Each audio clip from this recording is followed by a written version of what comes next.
Okay, Kyle, just about to take you through the adult pre-exercise screening tool. The purpose of this is to ask a series of questions to try and get as much medical information about you as possible. The reason we do this is to try and identify if there is anything that may harm you while you exercise. This could be something as simple as, let's say, a sore knee or a sore shoulder, or something more serious as cardiovascular disease, mate. I'll be asking a series of questions from stage 1. I then go over to stage 2, and this will show us both what is a appropriate level of exercise for you to work at and at what intensity. It also tells me what exercises I can put into your program. It also tells me one of the most important things, and that is whether we need to refer you to a doctor to get clearance to exercise, mate. So if you're happy, mate, are you right for me to go ahead with this? All right. So this is the adult pre-screening tool. This is number 1. The aim is to identify those individuals with a known disease or signs of symptoms of disease who may be at a higher risk or an adverse event during physical activity exercise. This stage is self-administrated and self-evaluated. All right, so you can go off and do this on your own, but because I'm here, I may as well do it with you, mate. All right. All right, so I just shared a few questions at you. Number 1, has your doctor ever told you you have a heart condition, or have you ever suffered a stroke? No. No? Good. Do you ever experience unexplained pains in your chest, at rest, or during physical activity or exercise? No. No. Do you ever feel faint or have spells of dizziness during physical activity, exercise that cause you to lose balance? No. Excellent. Have you had an asthma attack requiring immediate medical attention at any time in the last 12 months? No. No? Good. If you have diabetes type 1 or type 2, have you had trouble controlling your blood glucose in the last 3 months? No. No? Excellent. Do you have any diagnosed muscle, bone or joint problems that you have been told could be made worse by participating in physical activity or exercise? No. No? Excellent. Do you have any other medical conditions that may make it dangerous for you to participate in physical activities or exercise? No. Excellent, mate, that's brilliant. So now that's you've answered no to all 7 questions, and you have no other concerns about your health, you may proceed and undertake light, moderate intensity physical activities or exercise. But what we'll do now is we'll go over to stage 2 of the screening. Now this, again, stage can be done on your own, but because I'm here, I'll go through it with you as well, mate, if you don't mind. Yeah? Yep. All right, mate. So, age? 17. 17. Gender? Male. Male. Excellent. All right, so if we look at here, male under 17 gives us a risk factor of 0. Beautiful. Family history of heart disease, stroke or anything like that, mate? No. No? Beautiful. Do you smoke cigarettes on a daily or weekly basis? No. No, didn't think so. Describe your current physical activity exercise level. So how often would you train a week? 5 days. 5 days. And for how long? About 60 minutes. About 60 minutes. And would that be sedentary, light, moderate or vigorous? Moderate. Moderate. Excellent. So if I look at that, 60 minutes by 5, that gives us 300 minutes a week. 150 minutes a week is a -1 risk factor, so put -1 there, mate. Your height, we did that a little bit earlier, that was 174, that's correct? Yep. Your weight was 73? Yep. Excellent. We worked out your BMI earlier. That was, we divided your weight in kilograms by your height in metres. Then we divided that answer by your height again, which gave us 24.4. So your BMI is under, so that's a 0, mate. All right. Have you ever been told that you've had high blood pressure? No. No. Beautiful. It's a 0. Have you been told that you have high cholesterol? No. Excellent. Have you been told that you have high blood sugar? No. No. Excellent, mate. So if we have a look at that, that gives us a -1. So what we'll do is here is it'll assess your risk stratification. Oh, hang on, sorry mate, I've got a couple more questions here actually. Have you ever spent time in hospital, including paid administration for any medical conditions, illness during the last 12 months? No. No. Are you currently taking a prescribed medication? No. No. Are you pregnant or given birth in the last 12 months? No. No, I wouldn't think so. And do you have muscle, bone or joint pain or soreness that is made worse in any type of activity? No. Brilliant, mate. Alright, so if we have a look at that, like I said before, that gives us a -1. So a -1 here under -2. Individuals at low risk may participate in aerobic physical activity, exercise up to a vigorous or high intensity. So we can refer to what we call now a risk stratification. So with our risk stratification, this will tell me whether you're a high, moderate or a low risk client. Alright, you were a -1, which is great. That, like I said before, tells me that you can go straight ahead tonight or today and perform an exercise regime. If we look at this table here, with the vigorous and high intensity, so you're able to exercise up to a level of 90% of your greater heart rate max, which in terms of your RPE meaning rate of perceived exertion, that's greater than 7, so vigorous and high. Also, the great thing is we don't need to refer you to a medical clearance, and like I said before, you're able to undertake an exercise program today, mate. So well done, thank you. Beautiful, cheers. Okay, Kyle. So what I'm going to do is take you through the client profile form. To try and get some information about exercise preferences, your goals, also some motivational techniques, see if there's any barriers to exercise. Then I'll refer you to the guidelines of physical activity, mate, okay?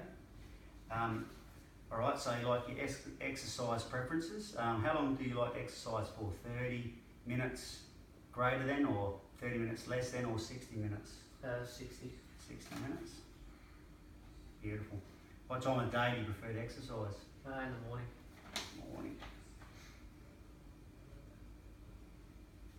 What days of the week are you able to exercise? All. Beautiful.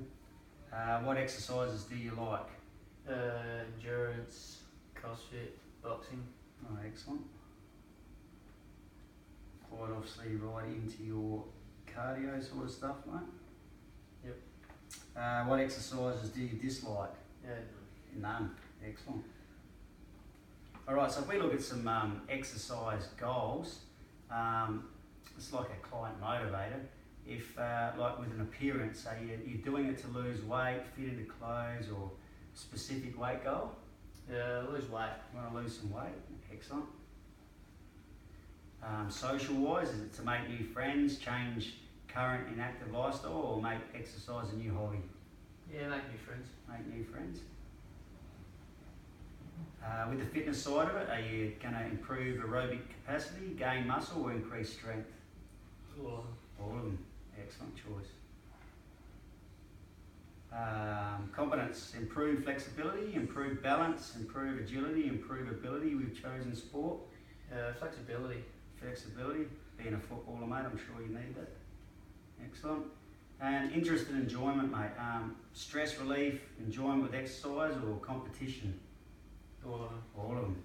Alright, excellent. Beautiful.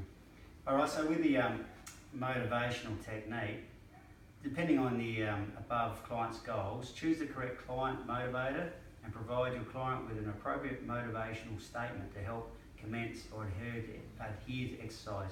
Tick when completed. So like an appearance motivator, after 6 weeks of staying with a weekly exercise program, you will see a noticeable improvement in your body or shape or muscle gain. Would that interest you? Yep. Yeah? Beautiful.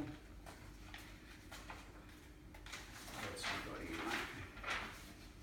mate? Social motivator. Going to the gym is a great way to meet new friends and will be a new social group for you. Yep. Fitness motivator. After 6 weeks, you will notice an improvement in your lifting. Yep. Yeah. Competence motivator. After 6 weeks, you will have mastered the exercise program and be able to increase your weight for further improvement. Yeah.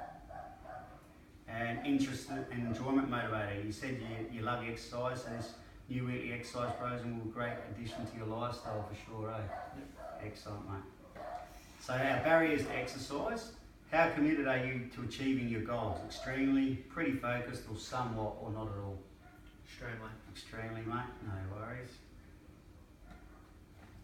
What could stop you from adhering to a weekly exercise program? Family, social commitments, or not motivated, work, or loss of interest? Social commitment. Social commitments, just being a young lad, mate, but excellent, work that out. So what this does here, mate, this is our guidelines for physical activity. So I've got to advise a client on the following guidelines for physical activity. All right, so guideline 1 is advise your client that doing any regular physical activity is better than doing none. If your client is currently doing no physical activity, advise them to start doing some activity and then build up to the recommended amount. All right, mate? So, yeah, we'll work on that. Guideline 2 is advise your client to spread physical activity throughout the week. All right? Yep. Which you train every day of the week anyway, mate, so looks like that's happening. Advise your client that you should accumulate at least 150 minutes of moderate intensity physical activity, including brisk walking or 75 minutes of vigorous activity, or an equivalent combination of moderate and vigorous activities each week, mate. Guideline 4 is advise your client that for additional health benefits and for prevention of weight gain and some cancers, your client should accumulate 300 minutes of moderate intensity activity or 150 minutes of vigorous or equivalent combinations of moderate and vigorous activities each week, mate, which, again, I said, you're doing that anyway, being a footballer, young footballer. Guideline 5, advise your client that as well as the activity in guidelines 4, they should try and undertake muscle strength activities on at least 2 days a week. All right, mate? So that's something we'll look at there. You said that you enjoy endurance, CrossFit and boxing, so we'll have a look at chucking some sort of weight stuff in there. CrossFit's got weights down there, but we can talk about that later. Guideline 6, advise your client to minimise the amount of time spent sitting and to break up long periods of sitting as often as possible. So, I know you're at school, mate. Quite obviously you've got recess and lunch where you run around, so that shouldn't be a problem either. Alright? So excellent, mate. Good work. Well done, thank you. Alright, Kyle, as I've already been through the pre-exercise screening with you, I now need to take you through the nutritional and healthy eating form. As we already know, you're 17 and a low risk client. So what I need to do now is to find out your body composition goals. So basically what I need to know is, are you looking for weight loss or to gain or reduce fat or increase lean muscle mass? Increase lean muscle mass. Increase lean muscle mass, like all young aspiring footballers do, mate. Also need to get your current nutritional intake, e.g. what you have for breakfast, lunch, dinner, your snacks and stuff like that. So a typical breakfast for you would be? Oats or cereal. Oats or cereal. Alright, typical lunch? Couple of chicken sandwiches or some fruit.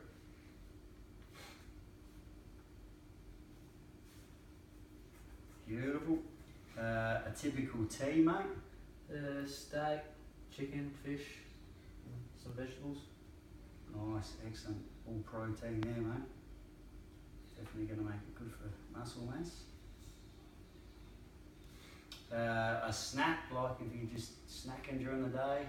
Or almonds or Greek yogurt. Alright, no worries. Beautiful. Your water intake, mate. How much water would you have a day, you reckon? Probably 2 litres. 2 litres a day. Excellent. And I'm looking at that and guessing you're only 17, so alcohol drinks per week would be 0. Is that correct? Yep. Yeah. No worries. Sounds good. What I need to do now is also advise you of the Australian nutritional guidelines. And there are 3 guidelines. I need to take you through. So, guideline 1, to achieve and maintain a healthy weight, be physically active and choose amounts of nutritious food and drinks to meet your energy need. So yeah, you're definitely doing that with your chicken and your fruit and your veggies, you're doing all that. Guideline 2, enjoy a wide variety of nutritious foods from these 5 groups every day. So plenty of vegetables, including different types of colours, beans, fruit, grains. Foods mostly whole grain, high cereal fibre varieties such as bread, cereals, rice, pasta, noodles, oats, barley, lean meats, poultry, fish, eggs, tofu, nuts, seeds and beans, milk, yogurt, cheese, and then the other alternatives, mostly reduced fat. Reduced fat milks are not suitable for children under the age of 2 years of age, which doesn't affect you. And guideline 3, limit intake of food containing saturated fats, added salt, added sugars and alcohol. Alright mate? So that's excellent. I recommend we make it to commence a weekly exercise plan in accordance to the guidelines of physical activity, and I will explain to you shortly about that. So with this here, it's a recommendation for your client to achieve their body composition goals. So you want to whack on a little bit of lean muscle mass and stuff like that, mate. So physical activity, commence a weekly exercise plan in accordance with the guidelines of physical activity. All right, mate, so we'll put that together. Nutrition, follow the above nutrition guidelines for vegetables, fruit, grains and protein and dairy, which you're doing.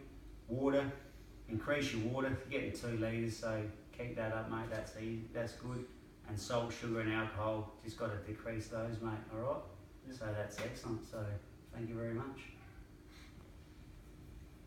Right, hi Kyle, as I explained earlier, mate, I need to take you through some fitness appraisals.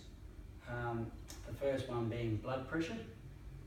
I'm going to put a cuff around your left arm, pump it up, it's going to get quite tight. The reading I get will be an indication of your cardiac health. So is it right for me to do this? We'll go ahead with it, mate. So yeah, all good. All right, so just chuck this on there. Beautiful.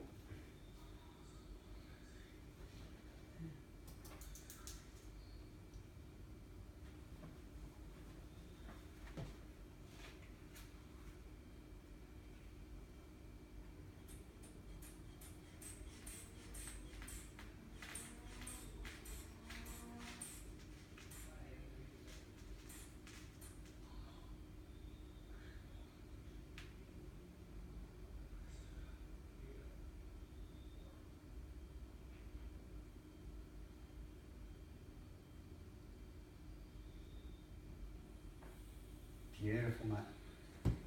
That's 120/80, which is exceptional. Quite obviously tell that you work out a fair bit, a lot of fitness. If we have a look here, 120/80, that's normal, mate. That's absolutely perfect. So well done there. What I'll do now, mate, is I'll take your weight. So if I can get you just to jump on the scales, that'll be good.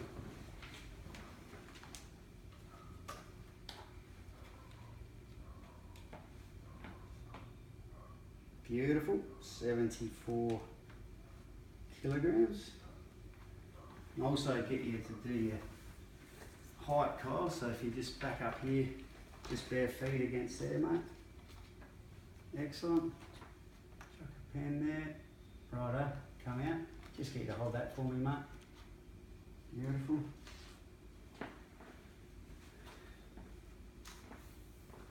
Just get you to hold that one there as well for me.